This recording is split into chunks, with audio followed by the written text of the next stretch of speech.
Sziasztok! Nagyon szeretem a paradicsomot, így minden évben sokat szoktam termeszteni. Ez itt mind saját termesztés. Szeretem a színes, különleges ízvilágú paradicsomokat. Minden évben szoktam paradicsomot eltenni télire. Tavaly arról készítettem videót, hogy hogyan tartósítom a paradicsomot befőző automatában, az idén pedig egy másféle tartósítási módszert mutatok be. Különféle saját termesztési paradicsomokat teszek el. A kedvencem a fekete és a fehér, de azok még később fognak érni. Egyaránt el lehet rakni a nagyméretű paradicsomokat és a koktélparadicsomokat is. A paradicsomokat alaposan megmosom. Hogyan tartósítottam tavaly a befőző automatában a paradicsomot, annak a linkjét megtalálod a leírásban, de ott találsz többféle savanyúság receptet is. Elkészítem a felöntő levet. 1 liter vízhez hozzáadok 20 g sót, majd összekeverem. A paradicsomokat felszeletelem, kockázni is lehet, ahogy neked szimpatikusabb. A paradicsom közepén lévő fehér részt eltávolítom.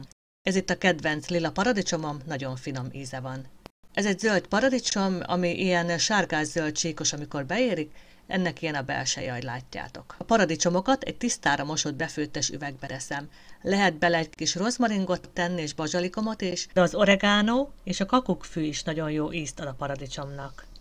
A felszeletelt paradicsomra ráöntöm a felöntő levet. Tehetsz rá leszorítót is, így biztosan minden paradicsom a lé alatt marad, főleg akkor, hogyha hosszabb ideig szeretnéd eltárolni. Ráteszem az üvegnek a tetejét. A koktél paradicsomokat nem szoktam összevágni, hanem egybe mehetnek az üvegbe, nem szoktam őket megszurkálni, nem csak így beleteszem.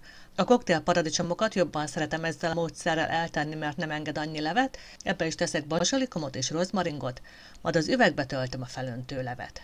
Az üveget lezárom. Amikor a paradicsomokat üvegbe tesszük, ügyeljünk arra, hogy ne túl sok légrés maradjon a kupak és a felöntő lég között, maximum 1,5 centi. Paradicsomokat olyan helyre teszem, ahol a 20-22 fokos hőmérséklet van, ha nem találsz ilyen helyet, hanem melegebb van, az sem probléma, csak sűrűbben rá kell nézni.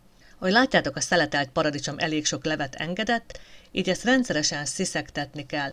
Tehát az üveg tetejét picit meglazítom, nem veszem le, éppen csak annyira lazítom meg, hogy a felesleges lé és felesleges levegő el tudjon távozni. A koktélparadicsom, ahogy látjátok, az szinte semmi levet nem engedett ki.